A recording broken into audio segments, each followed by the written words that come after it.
Ayaw na mag-camping. May check engine pa yung motor ko. Sa wakas, nakarating din. Oh my God! Ang lakas.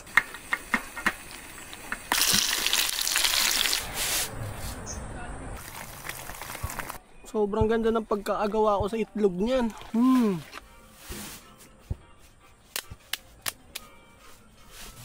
Ito ako sa Tanay Rizal at meron tayong pupuntahan na camping site. Ang pangalan niya ay Camp Kawayan. So tara na, nag-stop over lang ako dito kasi nais ko yung mga gamit ko.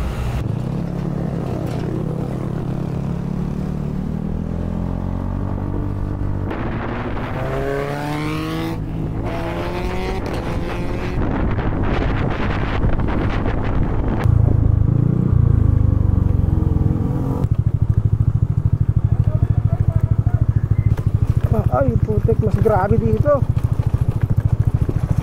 Puro bato-bato talaga. Boss, ito ba yung pahanging bridge? Doon ta, thank you.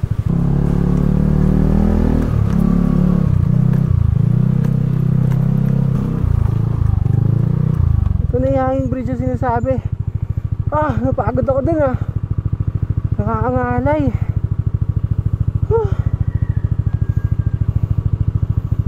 Let's go.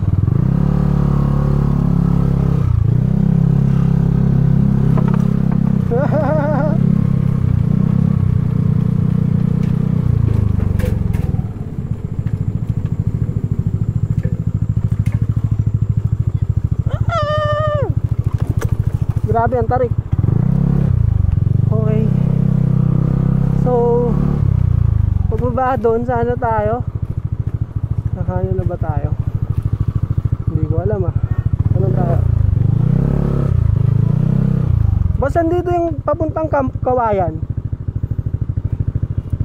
Kaliwa po ka dyan, tapos nagdalawa po yung masyado. Okay. Pero dyan sa unang kanto, kaliwa na. Kahit doon po sa business. Okay. Thank you.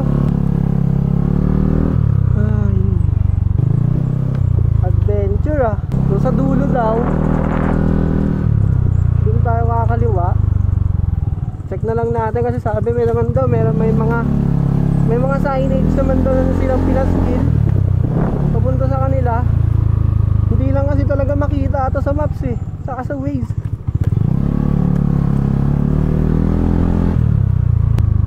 Yun, Camp Kawayan.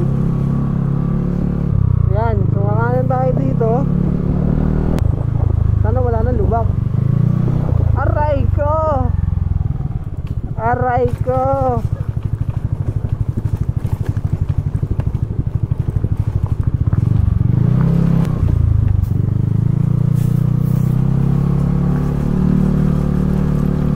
Grabe mga lokal dito, mga naka-ATV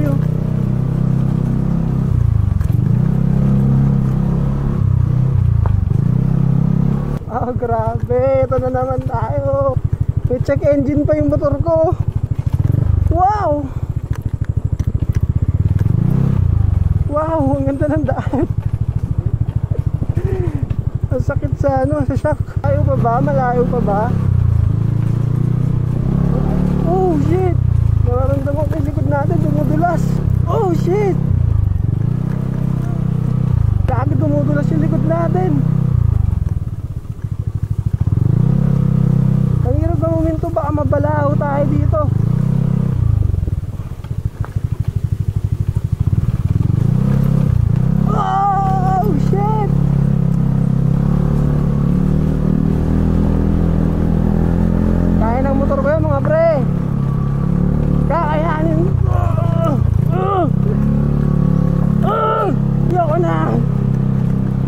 Ayaw na mag-camping. Dumudulas na naman. Grabe. Wait lang, mukhang delicate side dito Kaya to. Ang taas. Tapos putik pa. Let's go!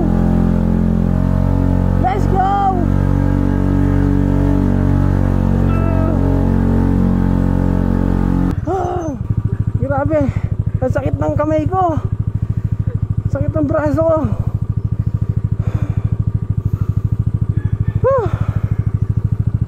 Let's go.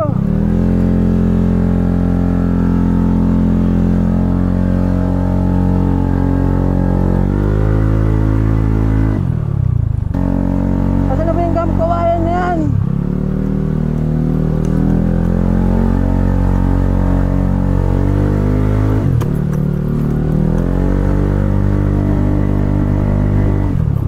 Saan po yung Camp Kawayan? Ayun. Thank you. Putang ina.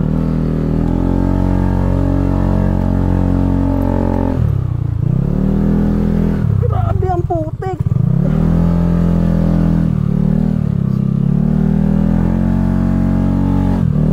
Hindi ka na ako mabalao, guys.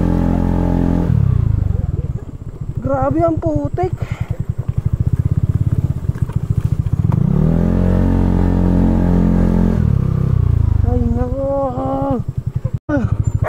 Sa wakas, nakarating din. Andito na ako sa Camp Kawayan. Grabe yung trekking na dinaanan ko. Nakakapagod as in. Ang sakit sa braso. So yan. Andito na ako. Tignan nyo sa mapa. Hindi na to may kita sa mapa itong lugar na to. Hindi nyo malolocate. Ayun o. Nasa gitna tayo ng kawalan. Pero maganda. Hanap lang ako ng pwesto. Tapos set up na tayo ng tent. Ayun o.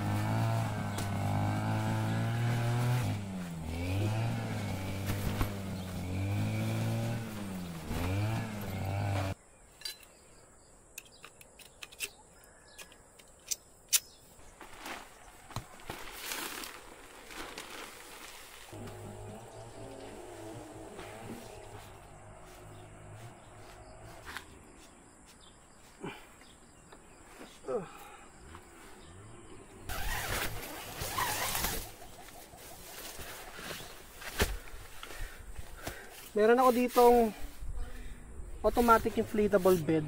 Sobrang ganda niya gamitin kasi di mo na kailangan magdala ng gamit. Para hanginan lang to. Kailangan mo lang gawin ay buksan tong mga ito. Naririnig niyo ba 'yon? Parang may hangin, ibig sabihin no, humihigop na siya ng hangin papunta sa loob para lumobo siya.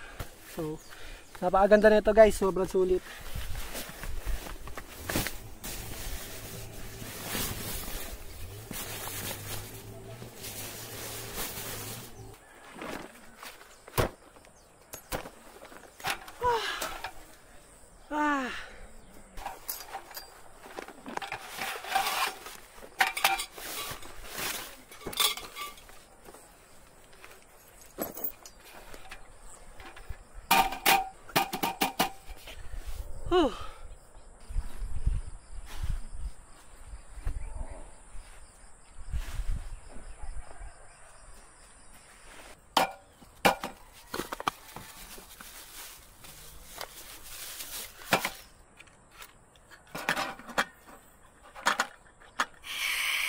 Oh my God! Ang lakas. So ayun guys, ang lulutuin ko ay beef tapa.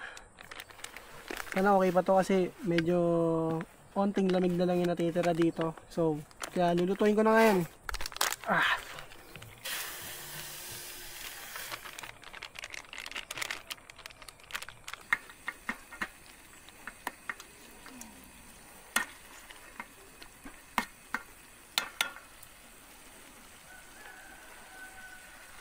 So ayun, magsasaing muna ako ng bigas. At meron sila ditong lababo na pwede mo paghugasan. Sana may tubig.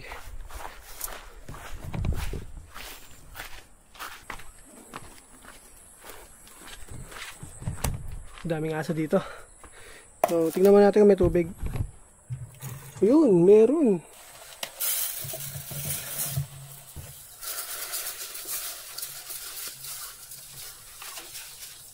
Alright. Balik na tayo sa tent. Okay, naluto ko na siya. The next ko naman is yung kanin natin.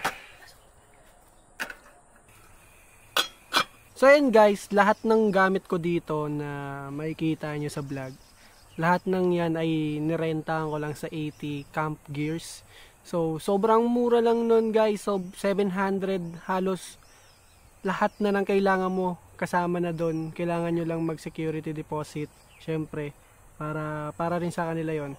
Ngayon yung mga kasama doon is canopy, tent na pang 2 to 3 person. Nakita nyo naman ang laki ng space. Tapos meron pa dyan guys yung automatic inflatable bed.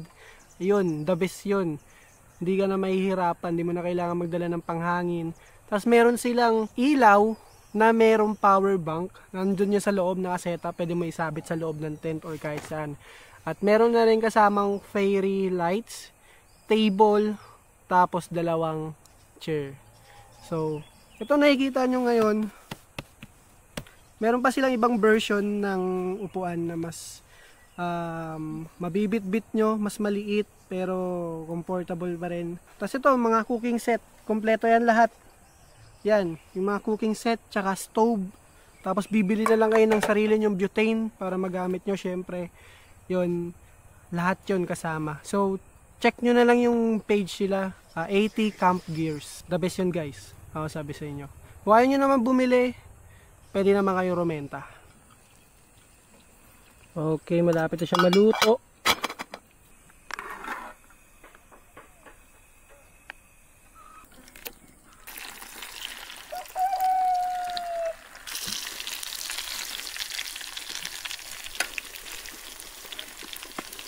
So ayan, naluto ko na lahat. Nagugutom na ako sobra. Kain na tayo. Yep.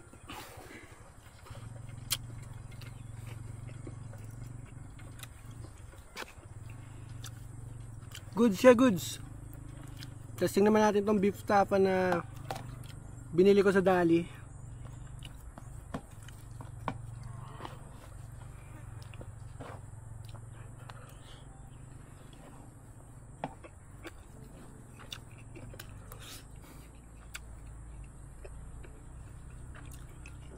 Sarap din siya. Maasim-asim, so hindi mo na kailangan ng suka. Goods.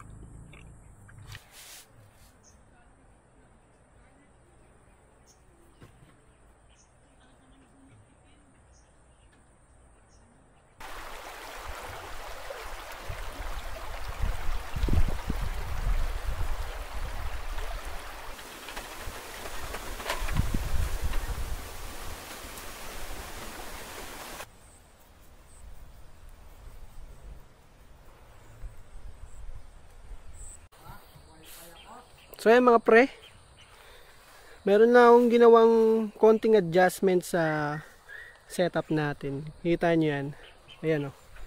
Kanina yung canopy ko sagad dito sa ground.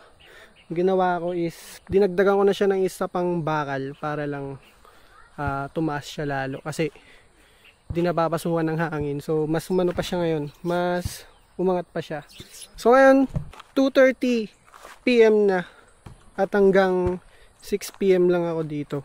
Magluluto ako ng, ano ba to? Spicy chicken chops na nabili ko rin din sa Dali. Tapos ubusin natin yung pagkain natin para hindi masayang. So, yun.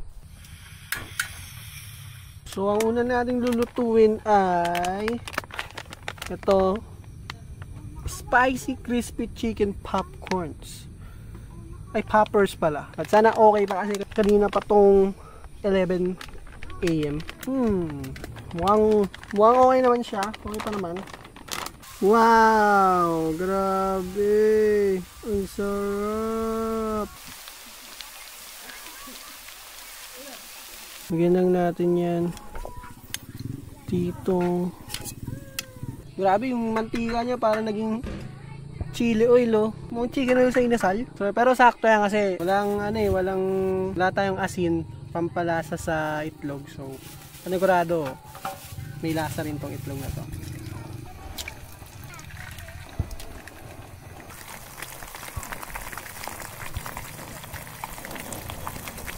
Alright, goods na.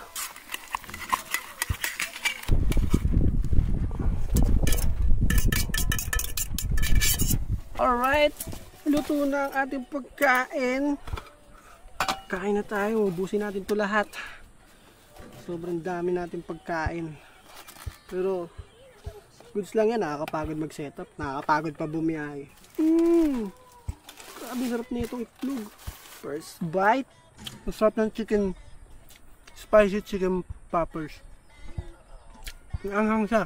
Sobrang ganda ng pagkaagawa ko sa itlog niyan. Hindi ko alam kung paano ko nagawa yun, pero sarap. Sakto lang yung lasa. Kumapit yung lasa ng chicken poppers sa itlog.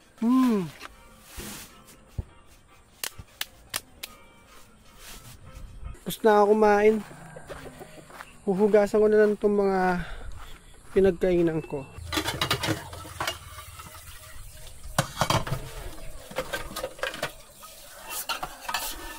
Alright, so tapos ko nang hugasan lahat ng kailangan hugasan.